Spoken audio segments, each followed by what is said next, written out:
અમુક દાંત મિસિંગ હોય તો તમે કઈ ટ્રીટમેન્ટ ઓપ્શન સજેસ્ટ કરી શકો?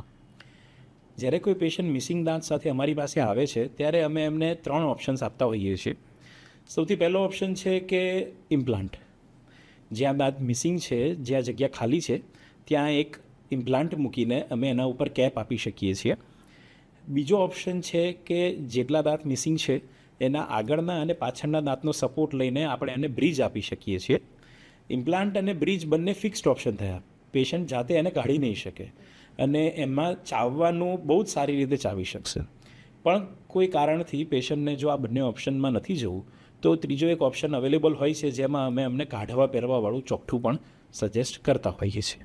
કોઈ ઘરડું વ્યક્તિ તમારી પાસે આવે છે એના મોઢામાં એક બી દાંત અવેલેબલ નથી, તો કયો ટ્રીટમેન્ટ ઓપ્શન સૌથી સારો રહે એમના માટે? જે રીતે મેં તમને પહેલાં પણ કીધું એ રીતે એમની પાસે 2 ઓપ્શન્સ અવેલેબલ હોય છે. પહેલો ઓપ્શન હોય છે જે કાઢવા પહેરવાવાળું ચોકઠું, જે આપણે સામાન્ય રીતે જોતા હોઈએ છીએ. કાઢવા પહેરવાવાળું ચોકઠું પણ એ કરાવી શકે છે. અને જો કોઈને એ નથી કરાવવું તો ઇમ્પ્લાન્ટ વડે ફિક્સ દાંત પણ આપણે આપી શકીએ છીએ. જો ઇમ્પ્લાન્ટ વડે ફિક્સ દાંત આપવામાં આવે તો એનો ફાયદો એ છે કે એનાથી આપણે જ્યારે દાંત હતા ત્યારે જે પ્રમાણે ચાવી શકતા હતા એટલું જ આપણે ચાવી શકીએ છીએ. જ્યારે ચોકઠું આપવામાં આવે છે ત્યારે ચાવવાનો ફોર્સ 20%થી 50% સુધી ઓછો થઈ જાય છે. એટલે તમે ઘણી બધી વસ્તુ ચાવી નથી શકતા. કોઈ પેશન્ટ એનઆરઆઈ આવે છે તમારી પાસે અને એમને જો ઇમ્પ્લાન્ટ કરાવવા છે અને શોર્ટ ટાઈમ માટે આવતા હોય તો તમે શું સજેસ્ટ કરો? પેશન્ટની કન્ડિશન પ્રમાણે આપણે એમને સજેસ્ટ કરી શકીએ. નોર્મલી અમે 5થી 7 દિવસમાં પણ એમને ટેમ્પરરી ઇમ્પ્લાન્ટ ઉપર દાંત આપી શકીએ છીએ. અને જો વ્યવસ્થિત હિલિંગ થઈ ગયું હોય તો મહિનાથી 1.5 મહિના પછી પણ આપણે એમને પરમેનન્ટ દાંત આપીને ફ્રી કરી શકાય છે. એટલે જો કોઈ એનઆરઆઈ મિત્ર મહિના કે 1.5 મહિનાનો સમય લઈને જ આવતા હોય અને એમને ઇમ્પ્લાન્ટ કરાવવા હોય તો એ ટોટલી શક્ય છે. વધારે જલ્દીમાં જલ્દી આપણે એમને સેમ દિવસે ટેમ્પરરી આપી શકીએ છીએ અને 2 થી 3 મહિનાની અંદર એમને ફાઇનલ કેપ પણ મળી શકે છે. ડેન્ટલ ટ્રીટમેન્ટ માટે ક્રાઉન અને બ્રિજ એવા બધા શબ્દો યુઝ થતા હોય છે, તો ક્રાઉન અને બ્રિજ વચ્ચે શું તફાવત છે? નોર્મલ માણસ માટે ક્રાઉન એટલે મુગટ હોય અને બ્રિજ એટલે જે નદી પર હોય એ હોય. પણ ડેન્ટિસ્ટ્રીમાં ક્રાઉન અને બ્રિજનો મતલબ થાય છે કે જ્યારે તમારા દાંત ઉપર કેપ આપવાની આવે એને અમે ક્રાઉન કહેતા હોઈએ છીએ. અને જ્યારે કોઈ મિસિંગ દાંત હોય, જે પ્રમાણે મેં કીધું કે આગળના અને પાછળના દાંતનો સપોર્ટ લઈને 3 કે 4 યુનિટનો 5 યુનિટનો આપણે બ્રિજ આપતા હોઈએ છીએ, તો એને બ્રિજ કહેવાય છે. ઓકે, આપણે વાત કરી ક્રાઉન અને બ્રિજની, તો ક્રાઉન કયા કયા ટાઈપ્સના હોય છે? ક્રાઉન અલગ અલગ ટાઈપના હોય છે. પહેલો ઓપ્શન છે ઝર્કોનિયા ક્રાઉન, જે મેટલ ફ્રી ક્રાઉન હોય છે, જેની મજબૂતાઈ આપણા નેચરલ દાંત કરતાં પણ ઘણી વધારે હોય છે.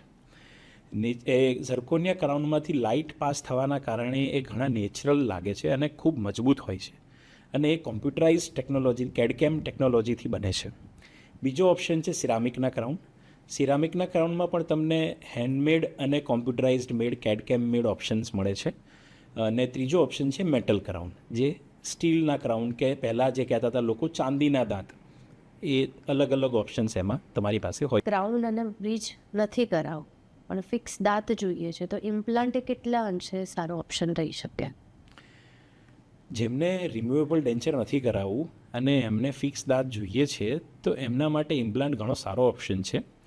ઇમ્પ્લાન્ટ આખા મોઢામાં મૂકીને તમે ફિક્સ દાંત કરવાથી તમારી સ્પીચ તમે સુધારી શકો છો, તમે તમારી ચાવવાની એબિલિટી સારી એવી કરી શકો છો અને તમે તમારો લુક પણ સારો કરી શકો છો.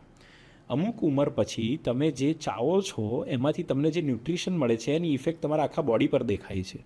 જો તમારા દાંત જ નથી અથવા ઘણા ઓછા દાંત છે મોઢામાં, તો સ્વાભાવિક રીતે તમે જમવાના અને વ્યવસ્થિત રીતે નથી ચાવી શકવાના, જેના કારણે તમારો લાળ રસ સારી રીતે નહીં ભળી શકે અને અલ્ટિમેટલી તમારા શરીરને ઓછું પોષણ મળશે.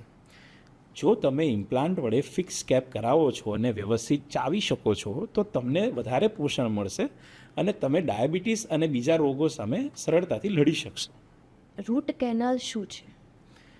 જ્યારે દાંતમાં સડો દાંતના અંદરના લેયર સુધી પહોંચી જાય છે અને એ લેયરમાં દાંતની જે નસ હોય છે એમાં સડો લાગી જાય છે, ત્યારે તમારા ડેન્ટિસ્ટ તમને રૂટ કેનાલની સલાહ આપે છે. રૂટ કેનાલની ટ્રીટમેન્ટમાં ડેન્ટિસ્ટ તમારી